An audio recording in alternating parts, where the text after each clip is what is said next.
안녕하십니까? 오늘은 10장의 3절 벡터곱 내용에 대해서 하겠습니다.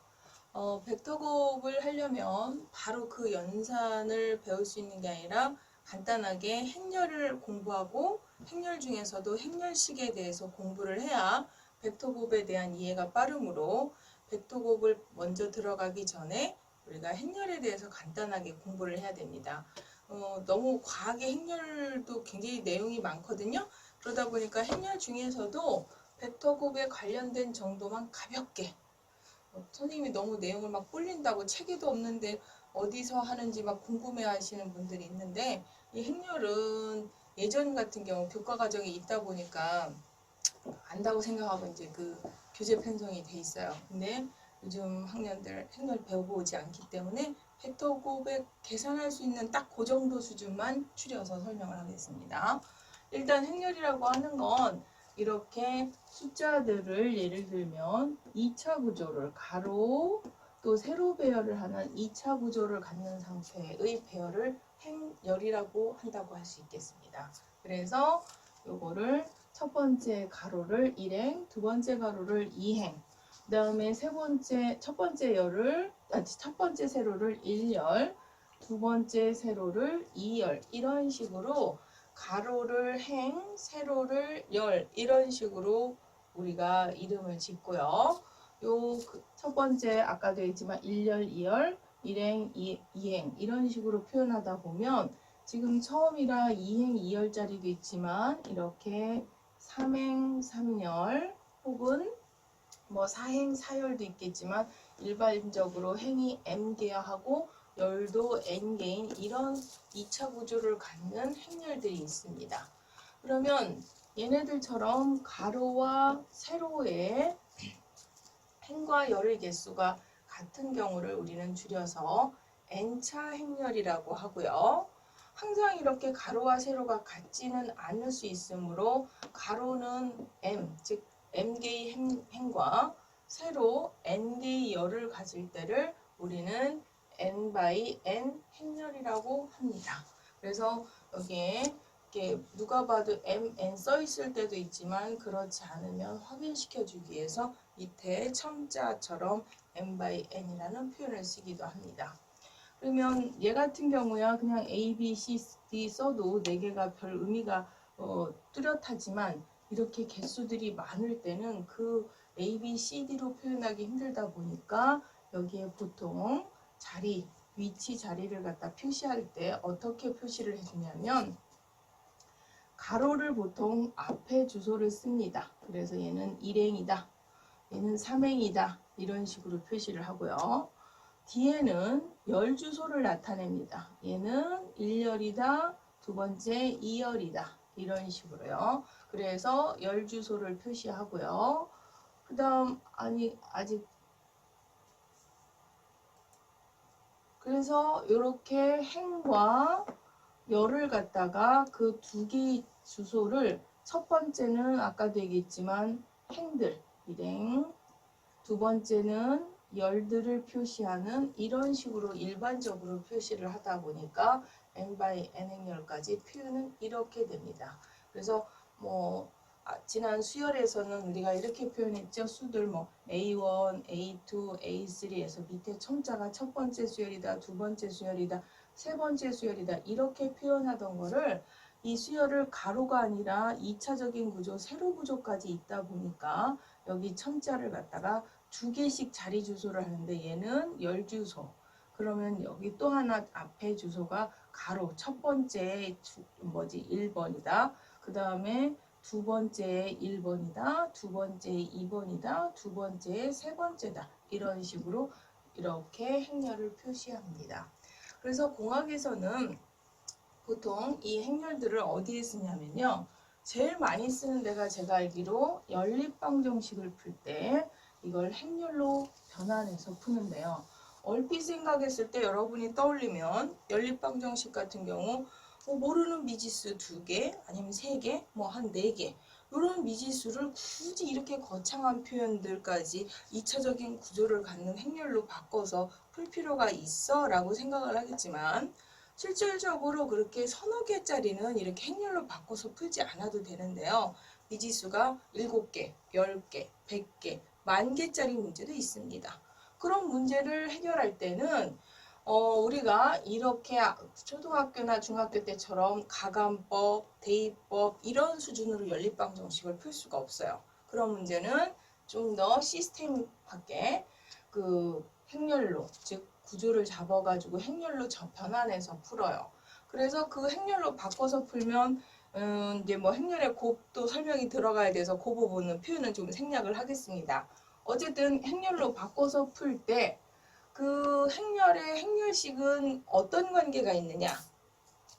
그 연립방정식을 풀 때 뭐 미지수가 10개, 100개짜리를 풀었는데 얘는 애초부터 미지수의 값이 해가 없는 문제였다고 하면 열심히 풀고 난 다음에 뭐 그거를 손계산을 했든 행렬로 풀었는데 답이 없다. 그러면 괜히 헛수고한 거잖아요. 그래서 아무리 뭐 기계한테 요즘 툴을 돌리고 뭐 한다고 하더라도 걔도 돌아가는 기계 돌리는 시간이 있으니까요. 그래서 그 문제를 풀기 이전에 이 문제는 해가 있다 없다를 판단해 주는데 필요한 데 쓰는 게 행렬식입니다. 가장 많이 쓰는 게 행렬식이 거기에서 써요. 그래서 이 행렬 가지고 얘는 행렬식이 있다 없다. 근데 그 중에서도 사이즈가 얘처럼 이렇게 불편한 거는 행렬식도 문제지만 공대 교수님들이나 학생들이 쓸 때 이거 불편하게 잘 안 좋아해요. 그래서 보통은 얘를 뭐화시키냐면 n차 행렬로 만들어서 변환해서 문제를 풉니다. 그래서 뭐 대각화다, 뭐 혹은 뭐 정규하다, 기타 등등 여러 가지 용어로 변환해서 이렇게 n차 행렬로 바꾸는데요.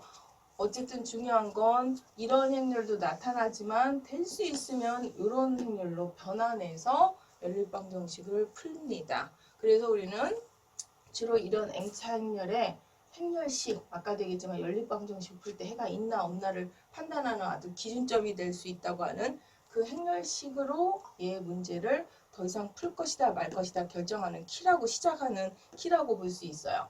그럼 그 행렬식 요거 말고 이런 n차 행렬까지에 해당하는 거. 근데 이제 n차 행렬 처음에 너무 힘들으니까 그러면 그 중요하다는 판별식에 가까운 행렬식을 2차부터 3차 n차 행렬식을 어떻게 푸는지 그 다음 이제 보면 그 다음 페이지에 보면 2차 행렬식은 일부 학생들 보신 분도 있겠지만 고등학교 과정에서 이 대각선 성분들을 서로 곱해서 뺐습니다. 그러면 3차 행렬에 대한 행렬식, 기호 보시면 아시겠지만 행렬식은 마치 절대값 기호처럼 쓰면 되고요. 일부 책에서는 디터미넌트다, 판별한 판별식이다 해서 디터미넌트 A라는 표현도 가로쳐서 함수처럼 쓰기도 하고요. 이 디터미넌트 혹 대문자 D를 쓰기도 하고요. 이런 표현이 있는 책도 있는데 같은 겁니다. 어쨌든 이 행렬식. 그럼 3차 행렬식, 2차는 알았어요. 그럼 3차 행렬에 대한 이 행렬에 대한 행렬식이라는 얘는 기호는 이렇다지만 어떻게 되냐면 그 다음에 계산식 교과서에 있죠. 교과서에 이렇게 3개가 있어요. 도대체 이 얘기가 뭐냐? 아까 2차 행렬은 딱 간단하게 하나 있었는데 3차 행렬은 첫 번째 일행에 대한 전개식 그러면 잘 보시면 첫 번째 이게 A11이 있고요. 그거에 관련된 행과 열을 뺀 요만큼 행렬에 대한 밖의 절대값처럼 쓴 행렬에 대한 행렬식이고요. 두 번째 A12 성분이 있어요. 그리고 걔에 관련된 행과 열을 빼요. 그럼 남는 거 여기하고 여기 부분을 새로 2차 행렬로 만들어서 그 2차 행렬에 대한 행렬식. 그 다음에 곱했고요. 세 번째 A13를 여기다가 곱한 다음 그거에 관련된 행과 열을 뺀 요만큼의 2차 행렬을 사로 만들어서 그 행렬에 대한 행렬식을 곱한 거예요. 물론 여기에는 각각 새로 만들어진 이 2차 행렬에 대한 행렬식은 앞 페이지에서 했던 그 2차 행렬에 대한 행렬식 값으로 계산하면 되고요. 걔네들을 곱한 다음에 첫 번째는 더하고 빼고 더했어요. 이걸 기준을 행렬식을 계산할 때 일행을 기준으로 전개했다. 그래서 쟤를 일행에 대한 전개식이라는 의미로 썼고요. 이행에 대한 전개식이라는 얘기는 기준을 6을 잡아서 이거에 관련된 행과 열을 뺐어요. 그리고서 남는 어떤 행렬들을 묶어서 2차 행렬을 만든 행렬식을 곱하고 두 번째 A22 이행 중에 요만큼 성분을 가지고 온 다음에 얘에 관련된 행과 열을 빼요. 그러면 이거를 그대로 다시 이렇게 묶어서 이렇게 2차 행렬에 대한 행렬식을 쓰고요. A23 얘에 관련된 행과 열을 빼고 남은 행렬을 또 다시 모아서 2차 행렬에 대한 행렬식을 쓴 거예요. 그럼 얘는 이행을 기준으로 이행에 대한 전개식이다. 이런 표현을 쓴 겁니다. 그러면 여기 밑에는 3행에 대한 전개식 방식은 똑같아요. 얘 기준으로 얘에 관련된 행과 열 빼고 그다음 얘 곱한 다음에 얘에 관련된 행과 열을 뺀 2차 행렬식 얘를 쓴 다음에 얘에 관련된 행과 열을 제거한 요만큼의 행렬에 대한 행렬식들을 다 곱했어요. 곱했는데 그러면 이제 얘는 1행에 대한 기준 전개식, 얘는 2행을 기준으로 한 전개식, 3행을 기준으로 한 전개식이 다 똑같이 3차 행렬에 대한 행렬식이라는 얘기인 거예요. 즉 아까 2차 행렬은 행렬식이 딱 하나지만 3차 행렬은 이렇게 할 수도 있고 이렇게 할 수도 있고 3행에 대한 전개식을 할 수도 있다는 얘기죠. 그러다 보니까 얘가 부호가 그리고 주의할 게 첫 번째 얘는 플러스 마이너스 플러스였어요. 여기는 보시면 마이너스 플러스 마이너스로 바뀌고요. 여기 다시 플러스 마이너스 플러스예요. 기준행에 대해서 전개한 것까지는 알겠는데 또 거기에 보면 앞에 소소하게 다 더하기도 아니고 다 빼기도 아니고 뭐 플러스 마이너스 플러스 교차인가 했더니 또 어떤 때는 플러스로 시작하고 어디에는 마이너스로 시작했다가 어디는 다시 플러스로 시작하는 이런 상황인데도 불구하고 얘가 다 저 3차 행렬에 대한 행렬식을 의미한다고 얘기하는 거예요. 그러면 얘가 지금 행에 대한 전개만 있는데요. 참고적으로 행 말고 열에 대한 전개도 있습니다. 그래서 그 다음 제가 이제 열에 대한 전개. 그러면 아까 했던 개를 꼭 행렬은 행에 대해서만 전개를 할 수 있느냐? 그게 아니라 열에 대해서 전개할 수도 있는데요. 지금 행렬은 기억나실 것 같아서 같은 칸에 집어넣기가 힘들어서 결과 열에 대한 행렬식만 썼는데 얘는 첫 번째 열의 첫 번째 성분이고요. 얘는 첫 번째 열의 두 번째 성분, 첫 번째 열의 세 번째 성분. 그리고서 이 뒤에 붙어 있는 얘네들은 얘네 위치에 있는 이 행렬의 행과 열을 제거한 나머지 행렬에 대한 행렬식. 역시 여기도 이 성분을 뺀 그거에 관련된 행과 열을 제거한 나머지 성분들을 곱했어요. 그리고서 여기 있는 자리보호를 제가 이렇게 써놨죠. 이 자리보호를 마이너스 1에 1 플러스 1제곱, 마이너스 2에 2 플러스 1제곱, 마이너스 1에 3 플러스 1제곱이라고 써놨는데요. 아까 부호가 뭐 플러스 마이너스가 어떤 기준인지 그냥 저거 부호 자체를 전체를 통째로 외워야 되는 건지 하는 학생들이 있는데요.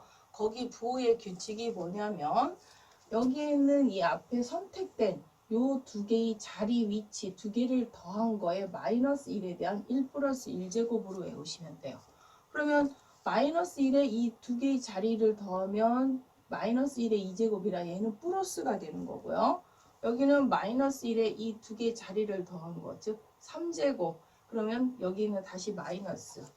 또 여기는 마이너스 1에 3 플러스 1제곱, 즉 4제곱이라 다시 플러스. 그러다 보니까 이 일열의 전개에 대한 부호가 첫 번째는 부호가 플러스 마이너스 플러스가 되는 거예요. 그래서 아까 부호 규칙도 지금처럼 이런 원리로 이해하시면 그 부호가 왜 플러스부터 시작했는지 왜 마이너스부터 시작했는지 이해하실 수 있고요. 그래서 걔를 조금 제가 일반화된 n차 행렬식까지 간단하게 정리하면요.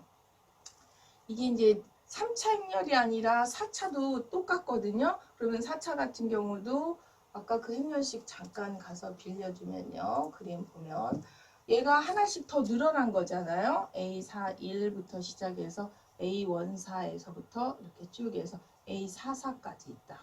그러면 4차 행렬 같은 경우도 예를 들어서 내가 기준을 1행을 기준으로 했다. 뭐 쟤처럼.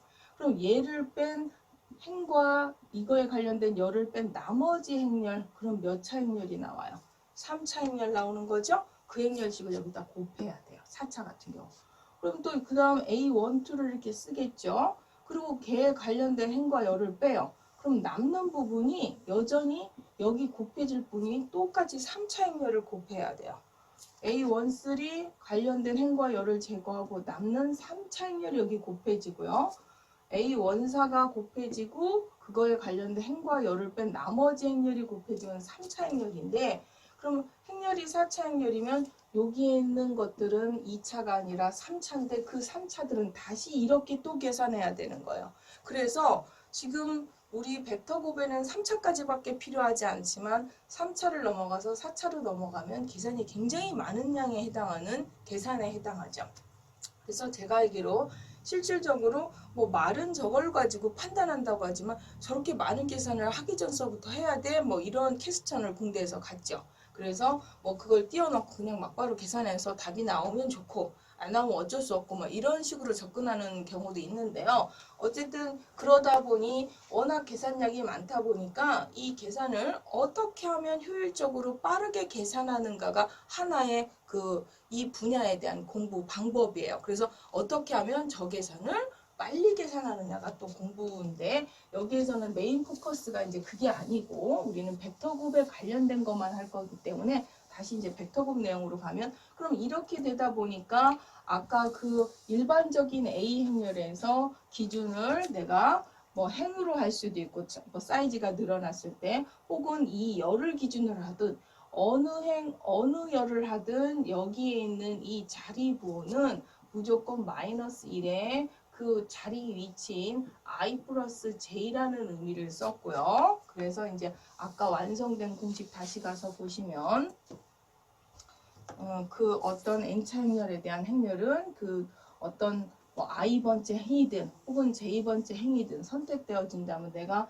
행에 대한 전개로 이거를 전개하면 자리보와 이거, 그러고 그거를 뺀 나머지 행렬, 그거의 여인수 행렬이라고 하는데요. 그거에 관련된 행과 열을 제거한 그 행렬에 대한 행렬식들을 쭉 곱하는데, 뭐 I 쪽이면 행 쪽이면 행 쪽, 열 쪽이면 열 쪽을 쭉 더해준 게 N차 행렬식이다. 그래서 3차 말고 조금 N차까지 제가 표현을 해놨습니다.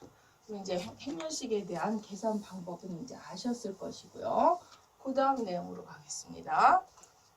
그러면 이제 우리 뭐 원래 하려고 했던 벡터 곱으로 돌아왔어요. 벡터 곱은 U하고 V라는 벡터 곱은 다음이 성립한다 해놓고 잘 보시면 교과서의 정의인데, U 벡터를 여기 썼어요. 그 다음에 V 벡터를 밑에 썼습니다. 그리고 그 위에 이 IJK는 지난 시간에 배웠던 3차 공간에서의 표준 단위 벡터에 해당하는 그 IJK예요. 그래서 얘네들을 가지고 상태가 어떤 상태를 만들어 놓은 거냐면 3차 행렬 구조를 만든 거예요. 그리고서 그 3차 행렬에 여기에 가로가 아니라 뭐를 썼냐면 절대값을 썼어요. 여기서 굉장히 강조할 기호, 다시 행렬 기호로 잠깐만 다시 가주시면요. 앞에 가면 첫 번째 페이지에 가면 더 앞으로 가주시면 행렬식 이전에 행렬로 가면요. 제가 일부러 기호를 요 두 가지를 썼거든요. 행렬 표현할 때 이렇게 작아서 소가로를 쓴 게 아니라 여기에 3차 행렬에서도 이렇게 가로 기호 쓰셔도 돼요. 얘처럼 대가로를 써도 됩니다. 근데 아까 행렬식은 소가로나 대가로가 아니라 절대값이에요. 그런데 행렬식 계산하면 아까 뭐 나왔어요? 뭐 계산량은 어마어마하게 많지만 뭔가 숫자로 나오지만 얘네들은 성분이 4개가 각각 나는 이런 성향이야, 나는 이래 하면서 4개의 4차원적인, 얘는 9차원적인 성분을 갖고 있는 거를 하나의 숫자로 만든 게 얘예요. 하나의 숫자로 표현한 게. 그러다 보니 이 행렬에서 이 대가로와 소가로, 아니면 우리가 필요에 의해서 판단한다는 그 판별식에 해당하는 행렬식 기호를 절대 섞었으면 안 된다는 거. 그래서 이거 기호를 이렇게 강조하는데도 시험 볼 때 보면 꼭 이 행렬식 기호를 써야 되는데 용감하게 소가로나 대가로를 쓰고, 또 정작 대가로를 써서 행렬식을 표현해야 되는데, 행렬을 표현해야 되는 데에서는 행렬식을 써야 되는데요. 얘는 기호가 완전히 차원이 달라요. 지난번 벡터 공부하듯이 벡터를 IJK에서 다 더한 거하고 똑같은 얘기예요. 뭐 하나의 숫자로 묶어놓는 거하고 똑같기 때문에 기호 조심하시고요. 그래서 행렬에서는 소가로나 대가로도 되지만 행렬식으로 바꿀 때는 절대값 기호라는 거 다시 한번 강조해서 확인합니다. 그럼 이제 다시 백토곱으로 가겠습니다. 그래서 이제 여기에서 3차 구조 행렬을 만든 다음 거기에 여기 밖에 있는 건 행렬이 아니라 행렬의 절대값 기호 행렬식인 거죠. 그럼 저 3차 행렬에 대한 행렬식. 그래서 얘는 불평한 벡터가 ij키가 있어서 일행에 관해서 전개한 거예요. 그래서 자리보 일행의 첫 번째 보가 플러스였고 마이너스였고 플러스였어요. 그래서 이렇게 i를 뺀 남은 요만큼 제2에 관련된 거 빼고 남은 거 요만큼 해가지고 다 계산을 했어요.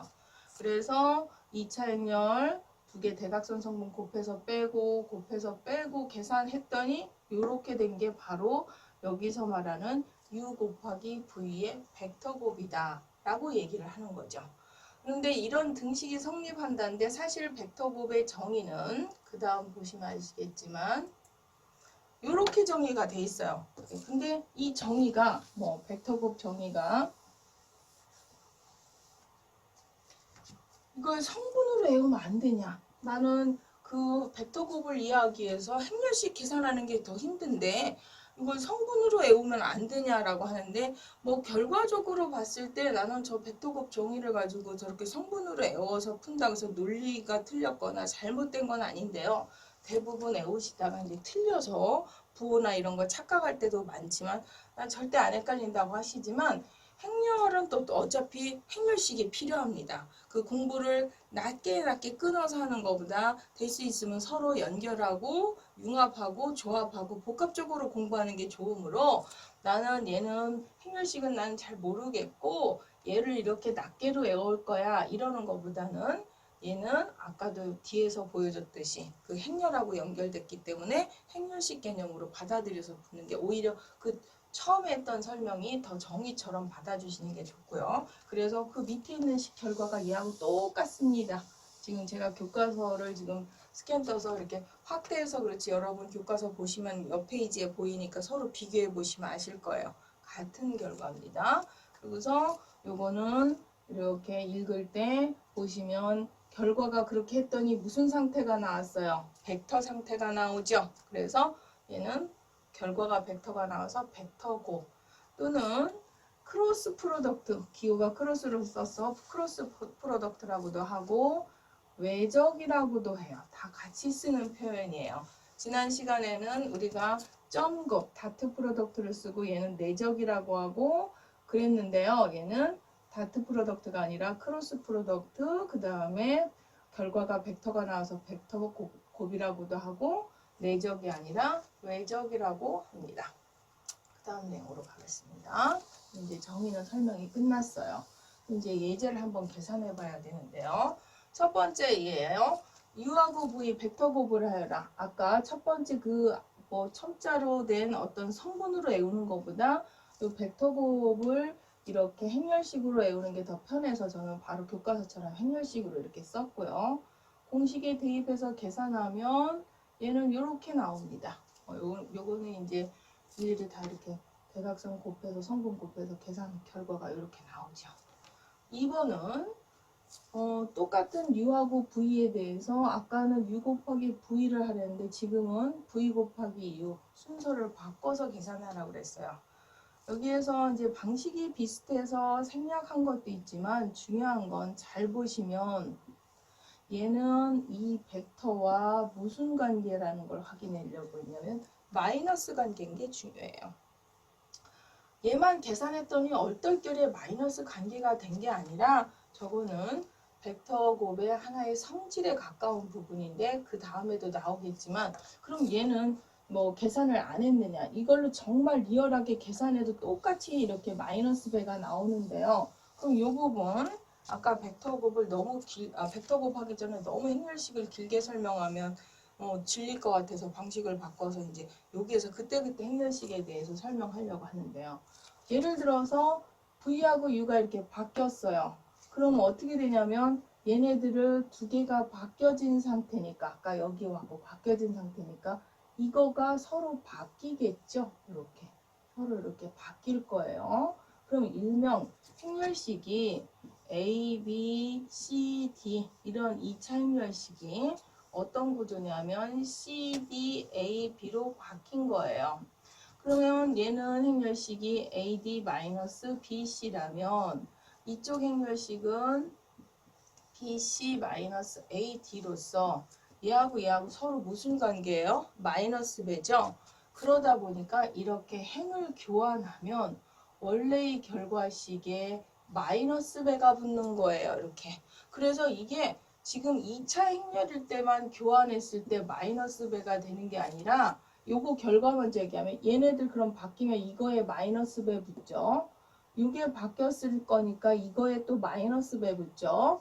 요거 바뀌었을 거니까 이거에 마이너스 배가 붙어서 답은 이렇게 이제 두 벡터의 어떤 위치를 바꾸면 마이너스 배가 되는 게 얘만 그런 게 아니라 일반적으로 성립한다는 얘기를 하면서 벡터로 제한시킬 게 아니라 이것도 2차로 제한시킬 게 아니라 일반적으로 두 행렬이 사이즈가 3차 행렬이라도 그러면 3차 행렬로 얘가 더 일반화된 여기가 더 일반화된 A, B, C였다고 했을 때 행렬식에서 얘가 이렇게 바뀌면 똑같은 논리로 다 마이너스가 돼요. 그래서 3차로 행렬을 확대하든 n차로 행렬하든 두 행을 이렇게 교환하니까 행렬식 결과가 무슨 상태가 된다는 걸 알 수 있냐면 서로 마이너스 배가 된다는 걸 알 수 있어요. 그러면 행렬에서 뭐 지금처럼 2차가 아니라 쟤를 조금 3차든 4차 같은 경우 계산이 맞지만 방식은 똑같으니까 행을 바꾸면 마이너스 배가 된다.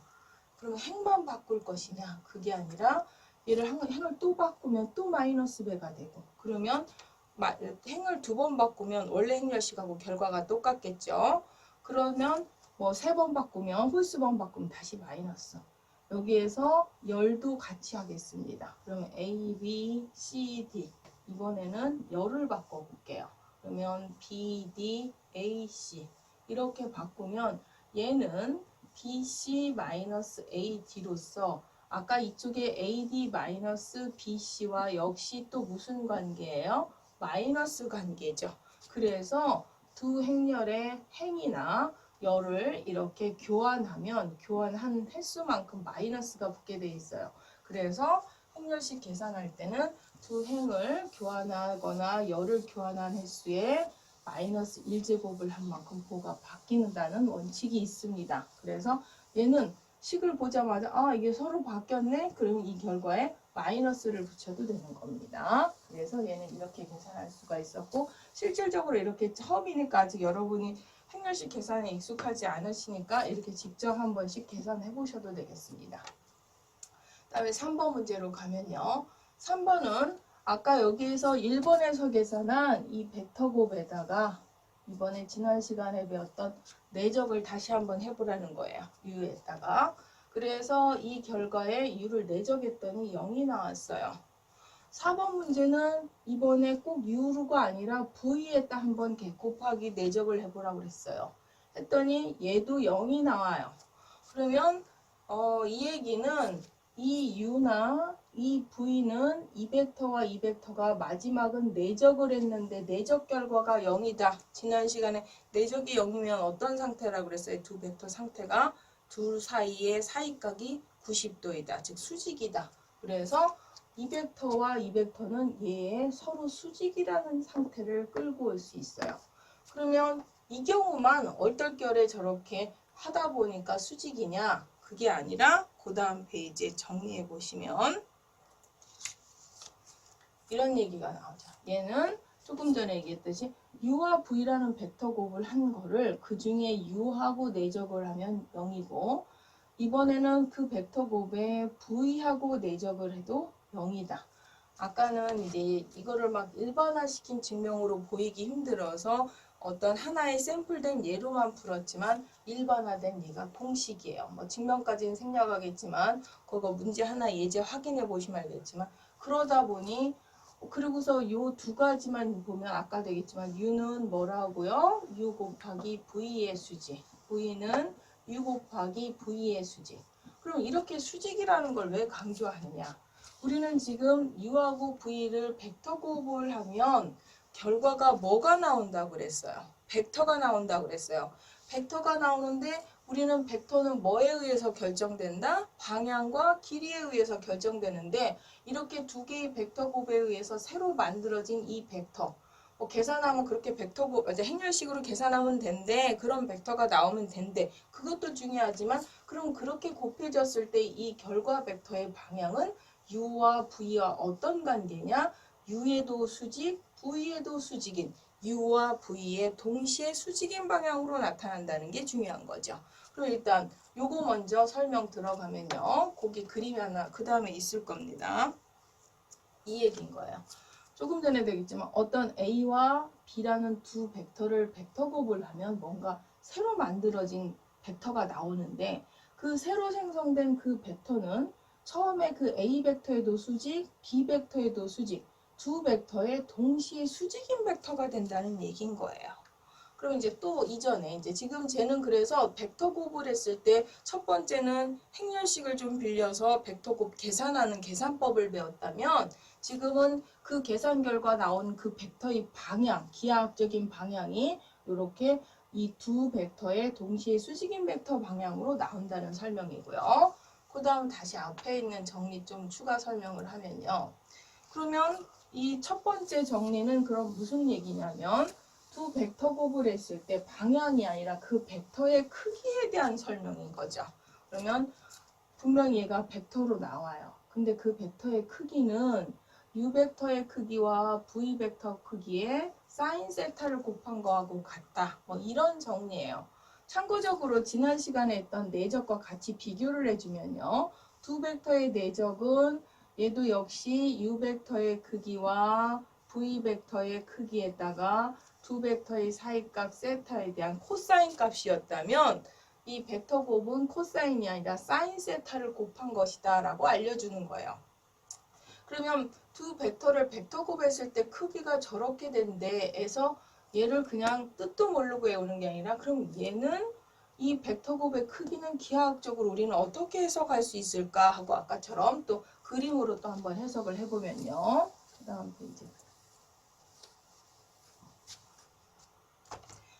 뭔가 A 벡터의 크기, 이쪽 벡터 길이죠.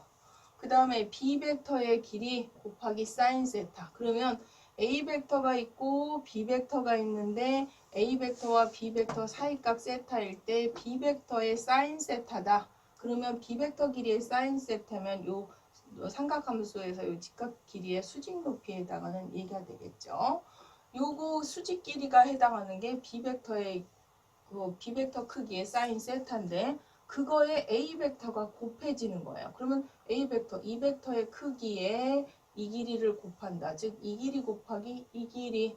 그러면 얘는 우리는 어떻게 해석할 수 있냐면 A 벡터와 B 벡터에 의해서 만들어진 사이각에 의해서 만들어지는 평행사변형으로 확대 해석을 할 수 있고 그 평행사변형의 한쪽 변의 길이, 밑변의 길이에 그거의 수직 길이를 곱한 것이니까 결국은 이 평행사변형의 넓이 값이 된다는 걸 알 수 있는 거야. 뭐가? 벡터 곱의 크기가. 그래서 A 곱하기 B라는 이 벡터 곱의 크기는 A 벡터 첫 번째 벡터 곱하기 두 번째 벡터와 사이각인 사인 세타. 이게 수직 높이가 되고 해서 이 평행사변형의 넓이가 된다.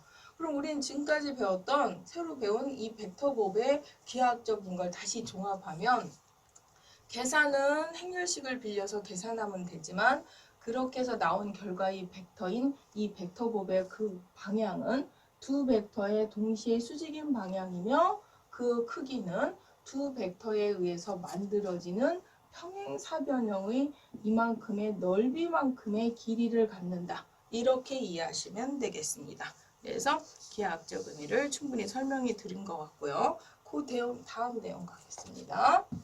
그러면 이제 지금 배운 내용에 의하면 IJ 우리가 배웠던 기본 평면이나 3차 공간의 IJK 벡터 배웠던 걔네들에 관련된 공식이에요. 그러면 첫 번째 얘부터 한번 해볼까요? I 곱하기 J는 K다. I 곱하기 J는 K다를 사실은 I는 1, 0, 0이고요. 또 J는 0, 1, 0이니까 요 벡터 두 개를 놓고 3차 행렬 ijk로 놔서 행렬식 아까 벡터곱 계산하는 방법으로 계산해도 숫자가 워낙 간단해서 금방 나올 수 있습니다. 근데 얘는 그렇게 숫자가 간단해서 처음이고 하니까 벡터곱을 계산해봐도 되지만 조금 전에 뭐라고 그랬냐면 얘를 벡터곱 하면 방향은 이거와 이거의 동시 수직인 방향이라고 그랬어요. 그러면 i, x축과 j가 있는 y축 이 두 방향의 동시에 수직인 방향, z축 방향이죠. 그쪽 방향 벡터가 나타나는 거예요. 그런 다음 그 벡터 곱한 거는 이 z축 방향인데 크기는 이거와 이거 두 벡터에 의해서 만들어지는 평행사변형의 크기. 그럼 두 벡터에 의해서 만들어진 평행사변형. 지금은 정사각형이죠. 길이가 1인. 그 넓이는 1이에요. 그럼 그만큼의 길이를 가지니까 이쪽 방향으로 길이가 1이니까 정확하게 K가 되겠죠. 그래서 얘를 이렇게 아까의 공식에 IJK 놓고 이 두 번째 행에 세 번째 행에 이걸 놓고 계산을 해서 벡터곱 처음이니까 계산해 보시는 것도 굉장히 의미가 있지만 그 계산 못지않게 기하학적으로 이해해서 그래서 I와 J는 곱하면 K야. 아니면 여기에 K하고 I를 곱하면 J야. 이런 것들을 이제 이해하시면 되는데 아까도 얘기했지만 IJ를 곱하면 K지만 JI 순서를 바꾸면 반대 방향으로 바꾸면 마이너스 K가 붙는다. 그건 아까 설명했던 거고요. 얘네도 순서 바뀌면 반대가 되는 거죠. 그러면 얘들 방식은 똑같으니까 요거 같은 거로 더 설명 들어가겠습니다. 그 다음 페이지 보시면 자기 거를 아까 반대 방향 그림이 그림으로 설명하면 A에서 B를 곱하면 이쪽 의 방향 오른손 법칙처럼 B에서 시작해서 먼저 A로 가면 B쪽을 감싸고 하니까 이 밑에 쪽 방향으로 간다. 그래서 마이너스 K가 된다. 혹시 왜 쟤는 우회로 K를 잡고 똑같이 IJ인데 I를 먼저 곱하면 왜 K가 되고 J를 먼저 곱하면 물론 마이너스 배가 되는 건 알지만 JI를 처음부터 K로 할 수 있지 않느냐 할 때 그 방향 처음에 어느 방향이냐는 이 오른손 법칙하고 원리가 똑같기 때문에 IJK 쪽이 K가 되겠고요. 그 다음에 JI는 밑에 마이너스 방향이 된다는 거 다시 한번 확인했고요. 그 다음 페이지 그림 보시면요. 보시면 아까 이제 마지막에 요 자기 자신 벡터 곱한 거.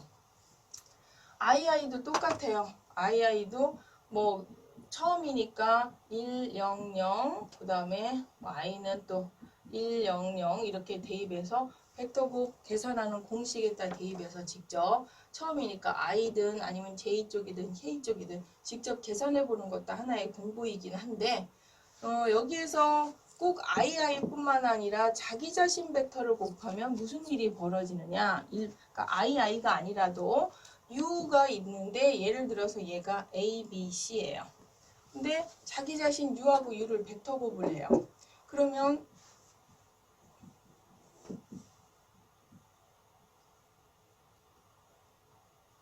이렇게 되겠죠. 그러면 두 행이 같아지는 일이 벌어져요.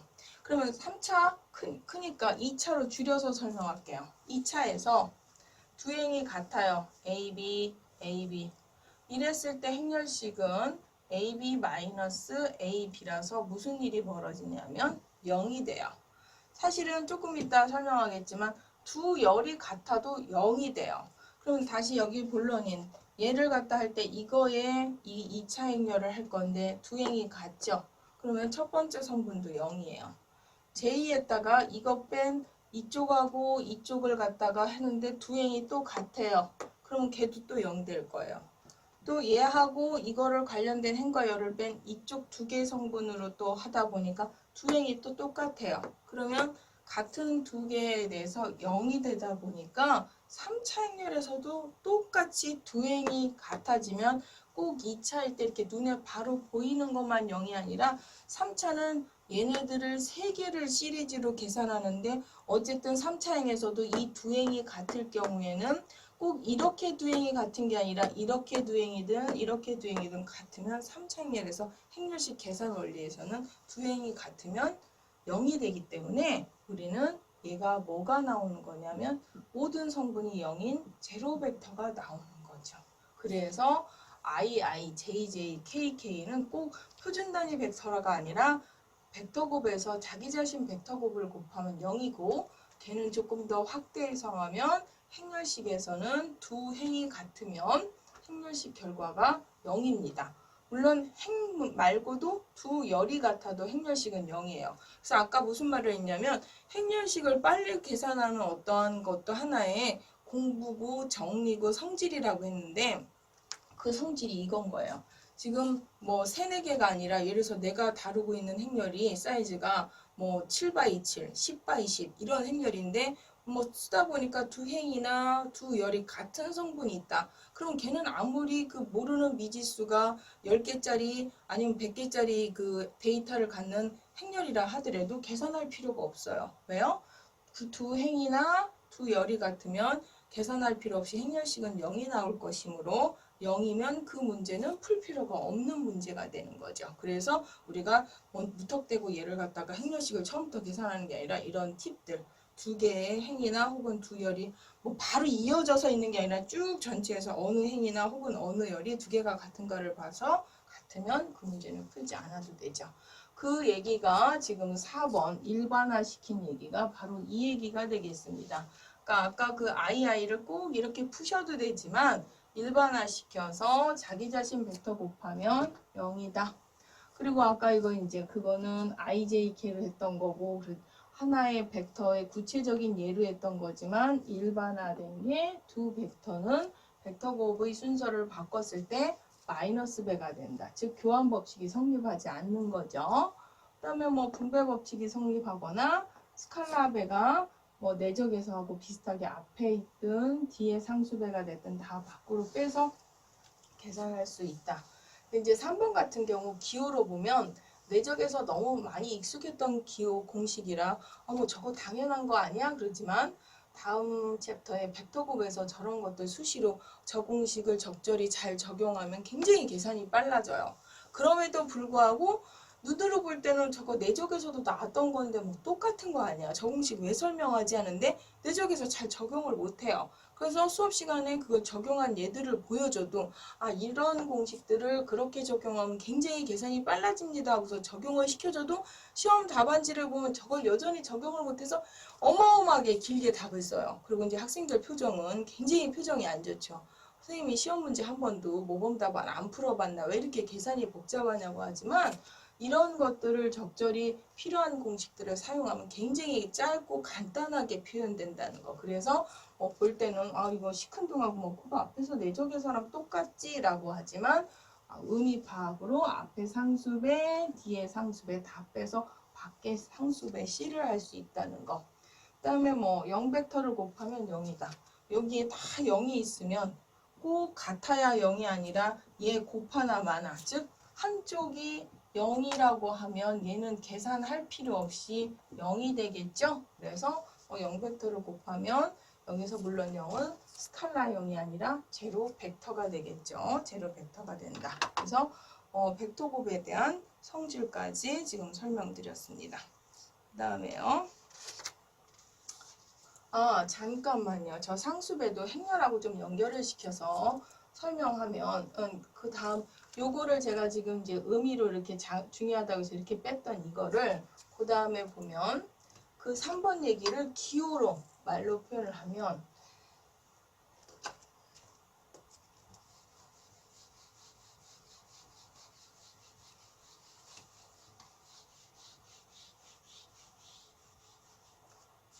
아까 3번에 이런 거였죠. 뭐 예를 들어서 뭐 상수 C가 U에 붙어 있고 곱하기 V는 2에 U 곱하기 V다. 뭐 이런 얘기였던 거예요. 지금 2가 있으니까 자꾸 2로 쓰네요. 일반화된 상수 C다. 뭐 이런 얘기였어요. 그러면 이제 얘를 벡터 곱으로 표현하면 이런 거죠. U에 뭐 C배 U1 그 다음에 C에 U2 C에 U3 그 다음에 V1 V2 V3 물론 IJK가 다 있겠고요.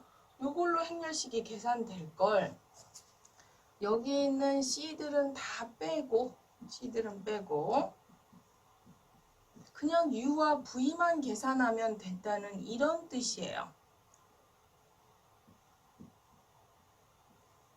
그러다 보니 별거 아닌 3차 행렬도 사실 은근히 마무리 계산 숫자가 굉장히 불편한데 거기에 여기에 C배까지 추가돼서 굉장히 불편한 숫자를 키워서 얘가 꼭 숫자가 클 때도 문제가 있지만 분수로 들어간다든지 이런 불편한 숫자들이 있을 때 그렇게 계산할 게 아니라 상수 C를 빼서 단순하게 이렇게 계산하면 훨씬 빠르다는 그런 뜻이고 이게 이렇게 C가 다 같이 밑에 있는 C도 아니고 벡터 같은 경우는 다 빠졌지만 여기 일부 한 행만 있는데도 이걸 이렇게 뺄 수 있어 라고 하는 그 논리의 받침은 다시 줄여서 기본 2차로 한번 가서 설명을 드리면 우리가 기본 A, B, C, D에 한 행에다 다 2배만 했어요.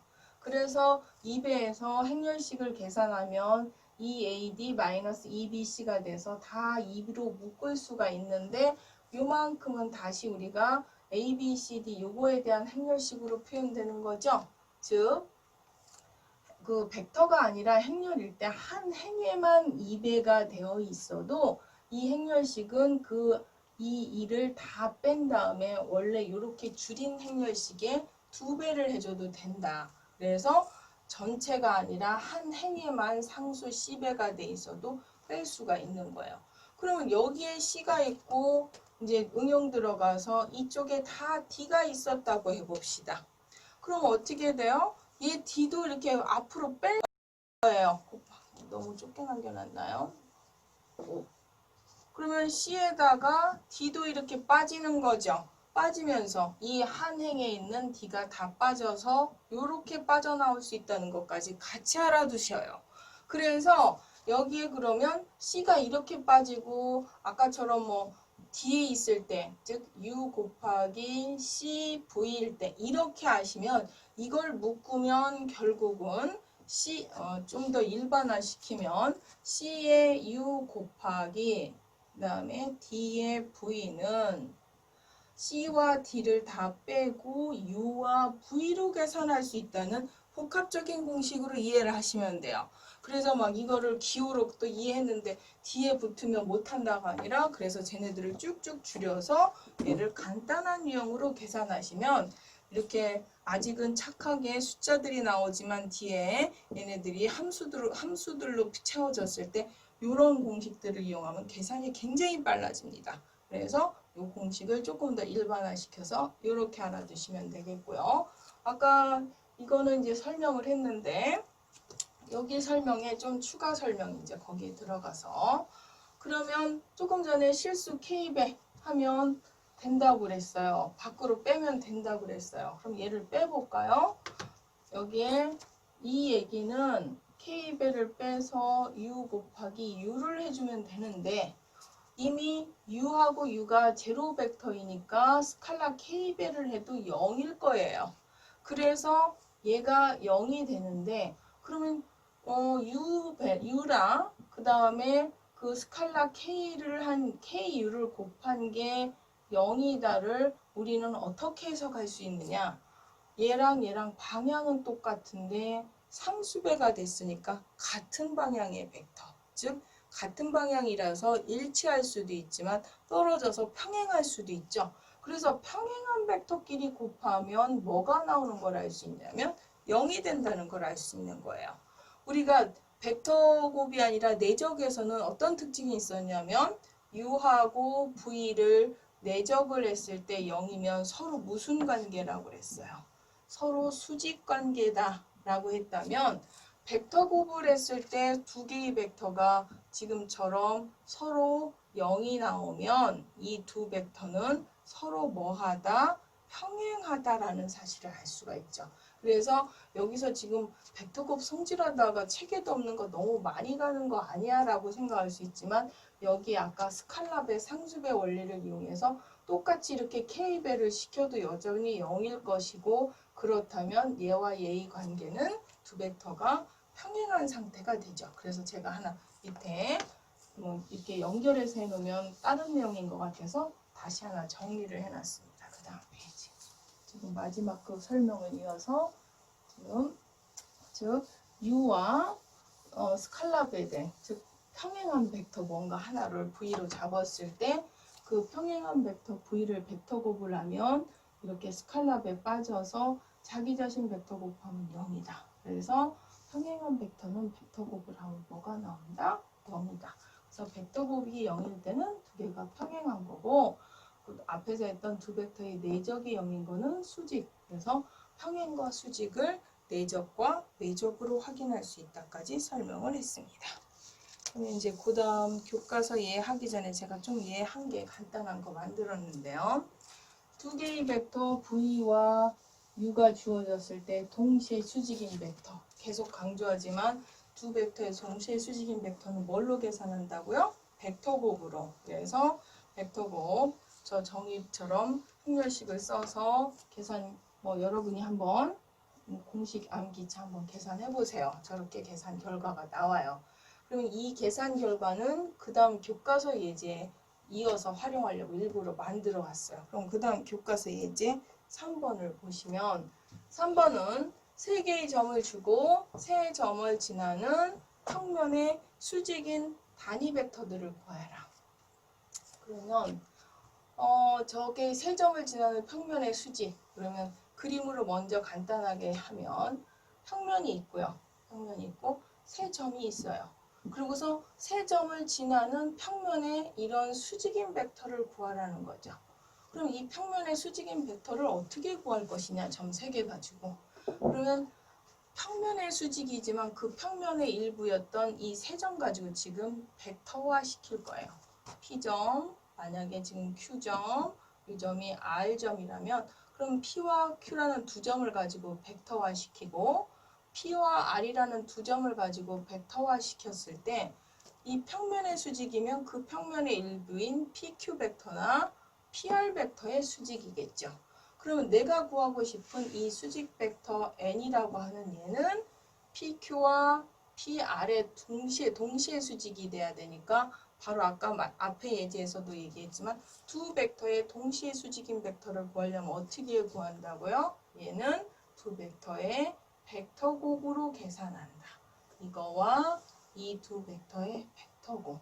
그래서 PQ, PR 두 개를 종점, 식점 벡터를 Q에서 P를 빼고 R에서 P를 빼서 벡터를 만든 거로 두 벡터 곱을 계산하니까 이 벡터가 아까 제가 조금 전에 했던 지금 여기 띄워놓는 거는 끊어져 있지만 이어서 보면 같은 벡터, 이 벡터입니다. 그래서 계산하면 이렇게 나오겠고요.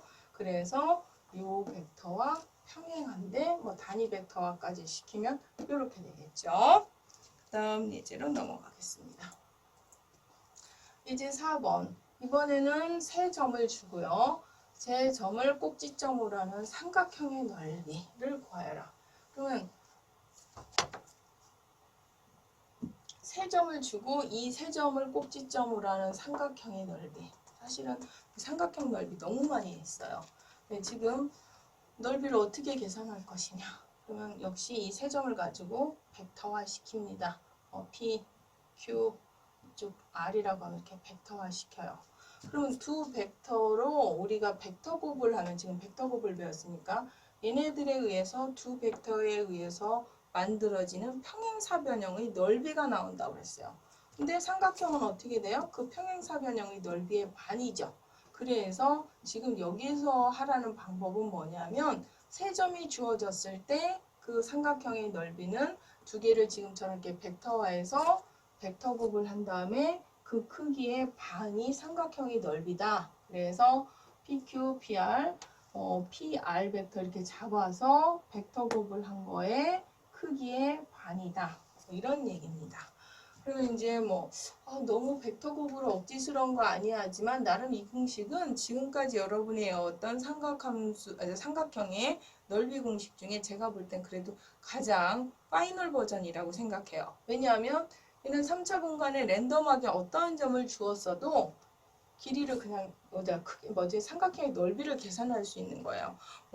여러분이 뭐 사인을 이용하거나 해론 공식 아니면 초등학교 때 수직, 제일 먼저 배웠던 수직은 반드시 수직거리를 줘야 되는 거잖아요. 뭐 아니면 해론 공식만 해도 그 각각의 변의 길이를 줘야 되는 거잖아요. 뭐 기타 등등 뭐 사인 공식은 사이각을 알아야 되는 거잖아요. 얘는 지금 그 3차 공간의 랜덤한 점이지 쟤네들의 거리나 사이각 데이터 하나도 주지 않았어요. 그냥 포인트만 준 거예요. 그리고서 그 상태에서 넓이 계산하는 방법이라 제가 볼 때는 그래도 가장 마지막 방법이 아닐까라고 생각합니다. 그 다음 내용으로 넘어가겠습니다. 그래서 지금 두 내용은 사실은 벡터 곱을 기하학적으로 뭐 방향이라든지 넓이 개념을 한번 적용해서 풀어봤어요. 그 다음에 이제 삼중적으로 들어가겠습니다. 벡터 곱을 아까 중간에 계산할 때 한 번 벡터 곱에 그 다음 내적한 거 기억나실 거예요. 근데 걔를 여기에서 세 개의 벡터를 한 번은 이렇게 외적, 한 번을 내적한 거를 여기서 삼중적이라고 하고 이렇게 계산할 수 있다는데 이거 그냥 뭐 공식으로 외워도 되나 해서 그 밑에 아마 정리가 돼 있을 거예요. 그 다음 정리 보시면 아까 요만큼 부분, 즉 오늘 배운 벡터 곱 부분이 이렇게 계산할 수 있다와 W 벡터를 곱한 거죠. 여기는 첫 번째 성분이 성분으로 표현했으니까 이럴 때는 IJK는 뭐 굳이 쓸 필요가 없어요. IJK를 쓰려면 합으로 써야 되고 여기는 IJK 오타입니다. 그러면 얘와 첫 번째 성분 얘네들을 하려면 여기를 아니면 다 플러스로 바꿔주세요.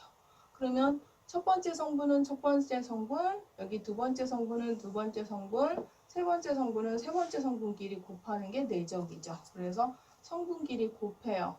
곱하다 보면 여러분이 여기에서 이게 왜 이렇게 되지가 사실 더 어려워 보이시고요. 이걸 이해하려면 거꾸로 얘를 아까 3차 연결식 전개할 때 지금 기준을 3행 기준으로 전개했다고 보시면 돼요. 얘를 3행 기준으로 한 게 이거기 때문에 얘는 이게 된다는 등식 성립하는 거 이해하실 수 있을 거예요. 그래서 아까 지금 처음 증명해서 이 세 개의 삼중적은 우리는 보시면 알겠지만 첫 번째 U 벡터, 두 번째 V 벡터, 세 번째 W 벡터를 순차적으로 1행, 2행, 3행에다 쓴 3차 행렬에 대한 행렬식으로 이 삼중적을 계산할 수 있다라고 알려주는 거죠. 그래서 오늘 요만큼 두 개 벡터 곱은 행렬식으로 3차 행렬식으로 단위 벡터와 이렇게 계산할 수 있고요. 삼중적은 이렇게 UVW를 순차적으로 써서 3차 행렬식으로 계산할 수 있다는 거예요. 그래서 하나의 숫자를 계산할 수 있겠고요. 그 다음 내용 한번 보시겠습니다. 그러면 3차 행렬은 뭐 기호나 계산으로 하는 방법은 알았는데 얘가 그럼 기하학적으로 어떤 의미를 갖느냐를 또 알아야 되겠죠. 그랬더니 미리 여기에서 정리해서 뭐라고 나왔냐면 그거의 절대값 얘는 스칼라 숫자로 결과가 이제 아까 요만큼은 벡터가 나오지만 다시 벡터와 이 벡터를 내적하면 하나의 숫자 스칼라로 나오죠. 그 절대값은 평행 육면 J 부피가 된다 이렇게 나왔어요. 그럼 걔를 한번 정리를 또 한번 간단하게 그림으로 한번 확인해 보겠습니다. 그러면 뭐 얘는 내적은 다시 이제 앞에 그 내적으로 가죠. 두 개의 내적은 각 벡터의 크기 첫 번째 이 벡터의 크기와 두 번째 벡터의 크기에 그 다음에 코사인 세타인데 그 코사인 세타라는 이 세타는 얘와 이 벡터 두 벡터의 사이각 세타예요. 두 벡터 사이각 세타. 그러면 아까 요만큼은 분석 끝났어요. 두 벡터를 벡터 곱을 하면 두 벡터에 의해서 만들어지는 평행 사변형의 넓이다. 그럼 요만큼 부분을 해석해야 돼요. 그럼 요만큼 부분 해석하려면 이쪽 교과서 그림 U하고 V에 의해서 만들어지는 평행사변형의 넓이. 그러면 UV 말고 또 하나의 벡터 W 벡터가 더 있는 거예요. 근데 그 W 벡터는 뭐라고 했냐면 이쪽 두 개 벡터 사이각. W 벡터는 U와 V하고 다른 제3의 벡터인데 그거 말고 U하고 V가 아닌 U 곱하기 V 방향과의 사이값이 세타예요. 그럼 오늘 U하고 V 벡터 곱의 방향은 뭐라고 했냐면 U와 V의 동시에 수직인 방향. 그래서 이쪽 방향과 W 벡터의 사이값, 이 세타를 갖는 거죠. 그 세타에 대한 코사인 값. 그럼 W 벡터 크기에 대한 코사인 세타. 즉, 이 수직 높이에 해당하는 거죠. 그러다 보니까 저 평행육면체의 밑면의 밑변, 즉 평행사변형의 넓이하고 그 높이, 수직 높이가 되다 보니까 저 평행육면체의 부피, 즉 최적이 되는 거죠. 그래서 삼중력은 물론 절대값, 의미 방향적 세타가 예각일 수도 있지만 표현하다 보면 90도 넘어가면 음으로 나타날 수도 있거든요. 그러다 보니까 괜히 이렇게 삼중적이다라고 하면 음이 나올 수 있으니까 절대값의 씌운 값은 평행육면체의 최적이다. 이런 얘기를 하겠습니다. 그러면 삼중적에 대한 성질. 얘는 이게 도대체 이 공식이 뭘까 궁금해 하시는 분 굉장히 많은데 의미가 뭐냐면요. 삼중적에서 얘네들 순서를 U하고 V를 바꿨을 때 아까 벡터곱에서 순서를 바꾸면 부호가 마이너스 B라고 그랬어요. 얘는 그러면 삼중적인데 라고 하지만 삼중적도 결국 이런 3차 행렬의 행렬식이고 이 행렬식에서 두 행을 바꾸면 어떻게 된다고 그랬어요? 마이너스 배가 된다고 그랬죠? 그럼 행을 한 번 바꾸는 게 아니라 다시 두 번 바꾸면 어떻게 되겠어요? 마이너스 마이너스니까 플러스가 돼서 이거 행 교환을 두 번 한 것끼리 같다라는 그런 의미가 되겠습니다. 그래서 저거를 뜻을 모르고 그냥 외우는 게 아니라 저 의미는 이거이시므로 굳이 얘를 별도화해서 얘를 W를 앞에로 해서 W VW 이렇게 막 공식으로 외우는 게 아니라 행렬식 의미로 얘네들 행을 한 번 바꾸면 마이너스, 얘처럼 마이너스 다시 한 번 바꾸면 마이너스 이런 식으로 해서 두 번 교환됐을 때는 원래랑 같구나 하는 그 규칙으로 만들어진 공식입니다. 그래서 여기에서 한번 이거를 구체적으로 삼중적을 행렬식으로 계산해 본 거가 되겠습니다. 그럼 얘를 한번 보겠습니다. 교과서에 세 점, 그러니까 원점 5와 세 개의 점을 주어지고 이거로 만들어지는 삼연체의 부피를 구하여라. 그랬을 때 이렇게 이런 그림이 나오는 거죠. 그림은 그러면 R을 꼭지점으로 하고 여기까지의 높이를 H라고 하고 그 다음에 이 밑에 있는 OPQ의 삼각형의 넓이 곱하기 높이 곱하기 뿌리니까 3분의 1로 저 삼연체를 접근하겠다는 얘기예요. 그런데 이 삼각형의 넓이는 이 OP 벡터와 OQ 벡터로 만들어지는 두 벡터에 의해서 만들어지는 평행사변형 넓이 반으로 접근하는 거죠, 지금.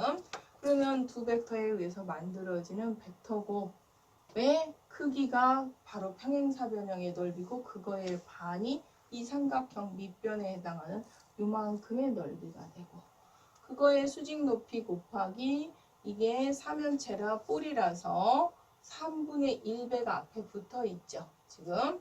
그런데 이미 요만큼 부분, 즉 이 상수 곱한 6분의 1 빼고 요만큼은 밑넓이 곱하기 결국 높이가 돼서 평행육면체가 될 것이므로 우리는 이렇게 세 벡터에 의해서 만들어진 평행육면체는 삼중적으로 그래서 삼중적 행렬식으로 계산할 수 있기 때문에 OP, OQ 이 OR 벡터로 만들어지는 그 세 개의 벡터에서 만들어진 평행육면체 해석으로 해서 벡터고는 삼중적 계산을 해서 저걸 계산해서 쓸 수가 있겠죠. 그래서 이렇게 보시면 교과서처럼 하나 보시면 되겠고요. 그 다음 얘는요. 이제 가끔 연습 문제에 벡터곱을 삼중적을 하라고 했는데 삼중적 계산 결과가 0 나오는 문제들이 있어요. 그럼 이게 문제가 잘못됐나? 이러고서 아니면 제가 계산을 잘못했나요? 이러고 아니면 또 저도 가끔 예전에 시험 문제 한 번씩 그렇게 내서 이제 저 딴에는 계산이 좀 빨리 나오게끔 하려고 했는데 문제를 잘못 내는 줄 아는데요. 얘 삼중적 계산하면 뭐가 나오냐면요. 삼중적이라는 3차로 이렇게 행렬로 잡아서 삼중적 계산하면 제가 0 나옵니다. 그러면 제가 0 나오는 건 뭐야? 그럼 계산이 잘못된 거 아니야? 이런 생각을 하는데 벡터 곱을 했는데 벡터 곱의 삼중적이 0이다. 기하학적 의미가 뭐였어요? 세 벡터에 의해서 만들어진 평행 육면체가 돼야 되는데 평행 육면체가 0이다. 그 얘기는 얘네는 같은 평면에, 즉 입체가 만들어지지 않는 거예요. 입체가 만들어지지 않고 같은 평면에 있다는 얘기예요. 그래서 평행 육면체 입체적이 0인 건 같은 평면에 있는 거라서 가끔은 얘네들이 같은 평면에 있는지 확인하는 방법으로 얘의 삼중적을 계산해요. 즉 행렬식으로 계산을 해보는 거죠. 삼중적은 행렬식으로 계산하니까요. 그래서 행렬식 계산해서 0인지 확인합니다. 그 다음 넘어가겠습니다. 우리 교과서 애들 스쳐 지나가는데 이렇게 벡터 곱 한번, 스칼라 곱 한번 할 수도 있지만 벡터 곱을 한 이 벡터에 다시 벡터 곱을 할 수도 있죠. 이걸 벡터의 삼중적인데 쟤를 물론 벡터 곱하고 또 이렇게 계산해도 되지만 내적화해서 계산한 공식은 이렇게 된다. 이런 얘기입니다. 이게 이제 가끔 필요할 수도 있는데 특별한 거 아니면 많이 쓰이진 않아서 이렇게 표현되고 이렇게 계산할 수 있다는 정도만 설명하고 설명은 말겠습니다. 그 다음에 연습 문제 한번 확인하겠습니다. 연습 문제 여러분이 관심이 있을 수도 있고 그렇지만 이건 뭐냐면 문제를 좀 제가 줄여 써놨는데요. 3차원 피타고라스 정리라고 저는 생각을 하는데요. 거기 17번 문제예요. 교과서 3절 17번 문제. 그래서 그림 교과서 그림까지는 여기 칸이 한꺼번에 못 쓸 것 같아서 제가 이렇게 끊었는데 식만 제가 식만 썼는데 이런 상황인 거죠. 그래서 서로 이렇게 다 수직으로 만날 때 이쪽 변, 이쪽 변, 이쪽 변 각각의 변의 삼각형 변의 넓이의 제곱이 합이 이쪽 변 마주보는 대변 쪽의 변의 넓이와 같다. 즉 여기 있는 1번 예를 들어서 2번, 3번 얘가 이 빗변인 4번과 1번 변의 제곱과 2번 변의 제곱과 3번 변의 제곱이 4번 번의 제곱이 된다. 이런 걸 보여야 되는 거예요. 그래서 그걸 여러 가지 방식으로 보일 수도 있지만 우리 지금 벡터곱 배웠잖아요. 그래서 벡터곱 버전이 제가 볼 땐 그나마 나머지 증명 방법보다 이거 증명 방법은 여러 가지 있습니다. 그렇지만 그나마 제 느낌에는 벡터곱 버전이 좀 쉬운 것 같아서 여기 이 점을 A, 여기 만나는 점 절편 B, 이쪽 절편을 C라고 했을 때 여기는 A에서부터 B까지 얘 역시 늘 그러하듯이 벡터화 시킵니다. 그러다 보니까 여기에서 요거 빼니까 이렇게 표현될 수 있겠죠? 그 다음에 A에서 C 벡터 그래서 역시 C에서 A 벡터를 빼서 이렇게 표현할 수 있겠죠? 그런 다음에 이 AB 벡터와 AC 벡터 두 벡터를 가지고 벡터 곱을 하면 두 벡터에 의해서 만들어지는 평행사변형 넓이가 나오므로 지금처럼 삼각형 넓이로 가려면 그 크기의 반으로 가면 돼요. 그래서 얘를 벡터곱을 먼저 하고요. 그 벡터곱의 크기를 구합니다. 그 크기의 반을 계산하죠. 그게 여기에 있는 빗변, 즉 4번 쪽의 넓이가 되는 거죠. 그러면 1번 넓이는 그럼 뭐였느냐? 2분의 1 A 그 다음에 C였었죠. 그거를 제곱한 거니까 2분의 1제곱 AC의 제곱이 되고 그 다음에 2번 쪽 2분의 1 BC예요. 그거의 제곱이니까 2분의 1제곱에 BC의 제곱이 되는 거고요. 이쪽 밑에 바닥 3번 2분의 1에 AB가 되죠. 그거의 제곱이라 2분의 1제곱에 A제곱. 그래서 일치하는 걸 알 수가 있습니다. 그래서 피타고라스의 3차원 버전을 우리가 오늘 배운 벡터곱으로 간단하게 증명을 해보았습니다. 그래서 여러분이 벡터곱 하면서 벡터곱이 이제 행렬하고 같이 연결돼서 조금 행렬도 안 배웠는데 좀 힘들었을 수도 있지만 공식을 외워서 하다 보면 굉장히 다양한 거에 적용할 수 있으니까 행렬식하고 같이 한번 공부하셔서 익히도록 하셨으면 좋겠습니다. 오늘 수업은 여기까지 하겠습니다.